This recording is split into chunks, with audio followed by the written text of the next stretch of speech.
Welcome back to Movie Recaps. Today I will show you a drama, mystery, fantasy film from 2019, titled Super Me. Spoilers ahead. Watch out and take care. Sang-Yu is a lonely, poor scriptwriter with no job, no friends, and dead parents. His main problem, however, is that he hasn't been able to sleep in over half a year because every time he does, a demon appears in his dreams and transforms them into violent nightmares. Tonight, Sang-Yu is dreaming about being in the subway when the demon arrives, grabs him by the hair and after making a hole on the floor, puts his head through it, killing him. He wakes up right after his dream self dies and intends to do some writing, but his landlord knocks at his door claiming he's brought him some food. But Sang-Yu escapes through the window because he doesn't have the rent money. As he walks the streets, he remembers all the experts he's visited on the subject of dreams, psychologists, doctors, scientists, religious devotees and the like. They all had different theories on what dreams do and can mean, but nothing concrete that could help him in any way. He stops at a food stand and asks for a crepe with no eggs because that's all that he can afford, but the crepe man adds an egg anyway as a free treat. While he waits for his meal to be done, he watches the cafe across the street where Hua, the girl he has a crush on, works. He met her years ago when he was hanging out at a bar with some friends and she was there playing with her band. Her singing voice was beautiful, and he has been thinking about her since then. Once his crepe is ready, Sang-Yu sits down to enjoy it, but he's suddenly startled by San-Ji, his manager. Sang-Yu starts running away and drops his crepe on the way, but he's too weak to go too far and San-Ji eventually catches him. He takes him to a restaurant where he makes him watch as he eats, scolding him for not respecting his contract and not handing in a script in time. Sang-Yu tries to explain his insomnia doesn't allow him to concentrate and write, but San-Ji doesn't listen and demands for the script to be done in 10 days. Afterward, Sang-Yu returns to his apartment only to find it locked and all his stuff in the hallway. His landlord has finally kicked him out. He goes to a cafe to see if he can get some writing done there, but he's too hungry to think and he ends up falling asleep. The demon appears behind him then, puts his chains around Sang-Yu's neck and starts banging his head on the table. Once again, Sang-Yu wakes up in the morning right after his dream self dies, and discovers his laptop has been stolen. Having lost his work tool and starting to feel like he can't tell nightmares apart from reality, Sang-Yu sends San-Ji a message telling him he'll kill himself and reunite with his parents. He chooses the roof of the building across Hua-er's cafe and watches her as he steps onto the edge, ready to jump, but the crepe man interrupts him by offering him free food. The man joins him on the roof and while Sang-Yu eats, he tells him about people's different views on death and dreams, and reaches a simple conclusion. When Sang-Yu is having these nightmares, he should tell himself I'm dreaming to be able to get out of them faster. Sang-Yu stays on the roof watching Hua until night falls, then he sells his cell phone in order to get some money to buy food. He goes to a convenience store, where he considers stealing some things but changes his mind when he notices he's being watched. The food he purchases is eaten outside the store, where Sang-Yu is shocked to be suddenly approached by Hua, who shows concern for him. This is too good to be true, and Sang-Yu quickly sees why. Hua is actually the demon, who starts pushing him against the glass. This, to the store clerk, looks like Sang-Yu is having some kind of panic attack. The demon picks up Sang-Yu and as he stabs him with his sword, he throws him through the window. Sang-Yu holds onto the sword as he remembers the crepe man's advice and reminds himself that he's dreaming, which allows him to wake up right in the middle of being thrown. In real life, he's also flying through the shattered glass, and while he isn't stabbed, he mysteriously finds the demon's sword in his hands. He runs away before the ambulance the clerk called for arrives, and he stays at the park all night, examining the sword and making sure he isn't dreaming again. In the morning, he goes to the flea market to sell it, and all the buyers' eagerness to buy makes him realize he has something valuable in his hands. So instead, he decides to go to a pawn shop, where they pay him the sword's actual value, 20,000. Sang-Yu wastes no time and starts spending it. He gets a new computer, eats at a nice restaurant, and stays at a fancy hotel. When night falls, he takes some sleeping pills and waits for his usual dream to kick in. This dream is also happening in the hotel, so he leaves his room and explores the hallway, grabbing a vase and saying I'm dreaming. But nothing happens. He decides to explore a little more and that's when the demon appears, chasing after him with a giant gold axe. The demon hits him with his weapon and tosses him around, causing quite a number of injuries, but after a few hits, Sang-Yu manages to grab the axe and says I'm dreaming. Once again, he wakes up with the weapon in his hands and no wounds to be seen. The axe is sold at the same pawn shop and the money is immediately spent again. Sang-Yu gets nice clothes, a new car, and spends the night drinking with some women at a bar. When he returns to his hotel room though, he doesn't let them come inside with him, he just gives them money for a cab before going to bed. Tonight he's trying a new trick. He looks at pictures of an important museum on a book before falling asleep, and the trick works, because the dream happens in the same exact place he saw in the photographs. Sang-Yu looks around, admiring all the antiques, before sitting to wait for the demon to arrive. This time it arrives with a firearm, which goes against his plan, Sang-yu begins running and dodging the bullets, but eventually the demon catches up with him and kills him.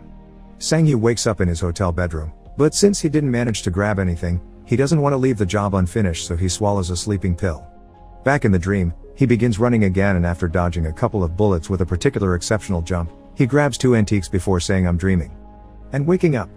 This time, Sang-yu takes the treasures to professional antique dealers that make business with rich collectors. He gets 2 million for them and some questions about his methods, but thankfully he manages to dodge them all. When he's leaving the shop, he's approached by an angry Sang-ji, who had thought he was dead. Sang-yu invites him to eat at a fancy restaurant and pays him back the money he had given him for the script, telling him he doesn't write anymore. The next day, he finally enters Hua Er's cafe, and after ordering a latte, he asks her if she recognizes him, but she doesn't. He also asks her why she's selling the cafe, and she explains it's because she has no clients and the shop only creates debt. Later at night, Sang-yu gets drunk while having dinner with Sang-ji, who wants to know the secret to his success. Sang-ji takes Sang-yu back to his hotel room, and after putting him into bed, he pretends to leave, only to come back and look at Sang-yu's wallet and checkbook. He's suddenly startled when Sang-yu wakes up with gold chains in his hands, and now that he knows the secret, begs his friend to let him help him with this new business of his, which Sang-yu considers for a while. The following day, Sang-yu buys Hua Er's cafe and tells her he still wants her to run it. They can share the earnings, but he'll be in charge of covering the losses. To show how grateful she is, she invites him to dinner, where they discuss their new shared business, and Hua expresses her suspicions of Sang-yu wanting more out of this deal than just money. From then on, Sang-yu goes into dream adventures regularly while Sang-ji protects his sleeping body. Some of his dreams include, for example, robbing a bank, where he shows how much control he's learning to have over his powers. He's starting to fight the demon back, and he can move objects around with his mind. He also starts bringing bigger objects back, like a red car. Sometime later, Hua Er's cafe is full of clients because Sang-yu has sent Sang-ji to pay people on the streets to come. He's also left a bag of money for the crate man as a thank you for the times he's shared a free meal with him. After the shop closes, Sang-yu goes for a walk with Hua, who guesses based on only a few words that he's a scriptwriter.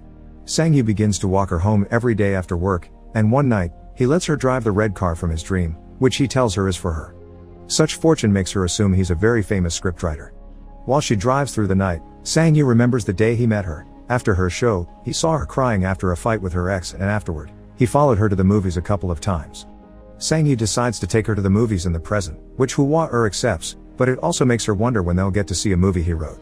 Not wanting to be caught in his lie, Sang-yu writes a script for real and gives it to Sang-ji to read while he dreams. Since Hua is constantly in his mind, he dreams about being in bed with many copies of her, so he forces himself to wake up pretty quickly only to find Sang-ji crying at how good the script is. Their plan begins then. They sell the script to a movie company, offering them their own money to hire the biggest stars and make a huge success out of it. They even create a special dinner event to commemorate him, and he takes Hua as his +1. There's even a special presentation that goes over his career, which of course is made up, claiming he wrote many successful movies, but he didn't take credit for them because he wanted to travel and see the world. A couple of days later, during a dream, Sang-yu discovers something very peculiar. There's the body of a monk meditating, and when he tries to take his belt, his hand disintegrates. He doesn't give up though, so once his hand is back, he tries again. As he removes the belt from the monk, the man moves to touch his chest with 2 smoking fingers, but Sang-yu doesn't look too worried about it. The usual demon doesn't show up, and the treasure and the monk disintegrate too. One night, Sang-yu takes Hua to the roof where he almost kills himself and shows her a fireworks show he's prepared especially for her. When she wonders if he'll ever disappear in the same sudden way he showed up, he promises her he'll never let her. Afterward, they go to her apartment, and while she refreshes herself in the bathroom, Sang-yu practices a possible confession. However, he finds himself having to leave because suddenly, there is something hitting him on the chest, and when he checks it in the mirror, he sees 2 smoking black lines on his skin. Once he makes it to his place, he ignores the party Sang-ji is having with a bunch of women and goes directly to bed. Sang-ji gets ready to collect tonight's treasure, but Sang-yu tells him it's not necessary. This time he's sleeping alone. The dream makes him appear in a tall empty building with a mysterious figure waiting at the balcony. Sang-yu comes closer and discovers it's a version of his older self that is now disintegrating. When he wakes up, he discovers he has a new scar on his shoulder, and more scars show up as hours pass, all of them matching a spot where the demon had hurt him in previous dreams. The following morning, he goes to see the crate man to see if he has any more advice, but when he's about to arrive at his destination, a van appears next to him and kidnaps him. When they finally remove the bag from his head, Sang-yu discovers he's at an abandoned building surrounded by a gang of criminals, whose leader is Chang-ji. Sang-yu tells them he'll pay whatever they want, and after agreeing on 10 million, he calls Sang-ji and asks him to bring the money over. When he arrives though, Chang Ji-e's men take the money and Sang Ji him as well, who Chang Ji uses to negotiate. Not having any other choice, Sang Yu takes the whole group back to his apartment together with an unconscious Sang Ji, where he shows them his hidden room with all his antiques. While Chang Ji tries to make him confess how he's obtained all these rare items, someone arrives at the building to see him. It's Hua. The receptionist announces her arrival through the intercom, so Sang Yu dumps her right there to get her to leave for her own safety. Seeing how upset this makes her, the receptionist tells her Sang Yu's door is still open for some reason and lets her go up anyway. As soon as she comes out of the elevator, one of the thugs captures her and takes her to the same spot where they're keeping Sang Yu. Chang Ji starts teasing her, trying to get under her skin by pointing out Sang Yu has been lying, and this is received with disapproval from another one of his men, who thought they would only come to grab some money.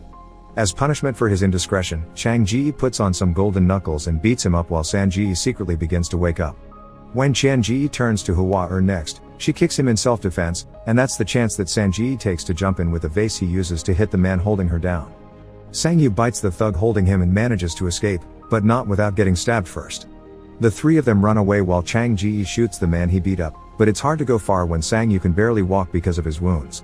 The men catch up with them on the stairs and one of them manages to stab Sang Yu again, but Sang Ji sacrifices himself by staying behind and distracting the thugs while Sang Yu and Hua escape.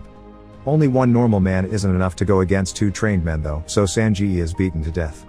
One of the thugs manages to capture Sang Yu and Hua upstairs, beating them up and tossing them around without even caring that Sang Yu stabs his back with a dagger.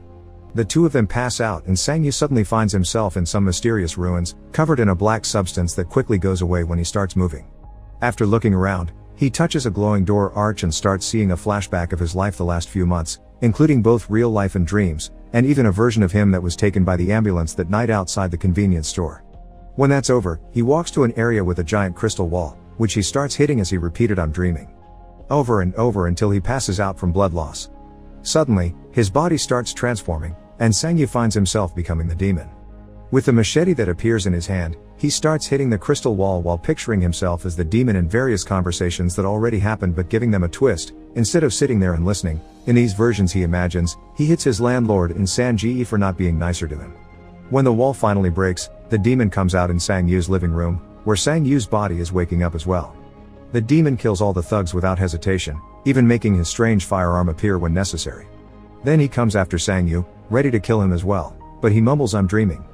And all the antiques he's brought from dreams start disappearing, both in his apartment and in the rich people's collections.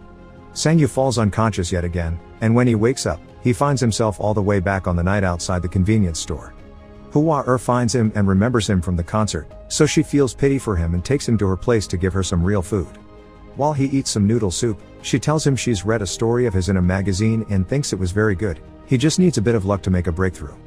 Until then, she offers him to work at her cafe, which causes him to break down and start crying while it is revealed that all this time, Hua has always known he's been watching her. Sometime later, while they're working at the cafe, Hua gives Sang Yu a gift, a brand new laptop for him to write on. Afterward, Sang Yu meets with Sang Ji at a restaurant to give him back his money because he can't write a script on demand, he only wants to write what he wishes to write. Not only Sang Ji turns down the money, he gives him more in return, because he's managed to sell one of Sang Yu's old scripts. To celebrate, Sang Yu is the one that will cover their bill. Many days later, now content with his life, Sang Yu goes to see the crepe man to order some food, so the man takes the chance to give him back his money and shows him a scar on his stomach, because he used to have the same power as well and learned this humble life is preferable. As Sang Yu listens to his story, the ruins from his last dream appear behind him, and it's revealed the new demon that killed the thugs has been following him since he reappeared at the convenience store. Make sure to subscribe and turn on notifications so you can watch more videos like this. Thanks for watching.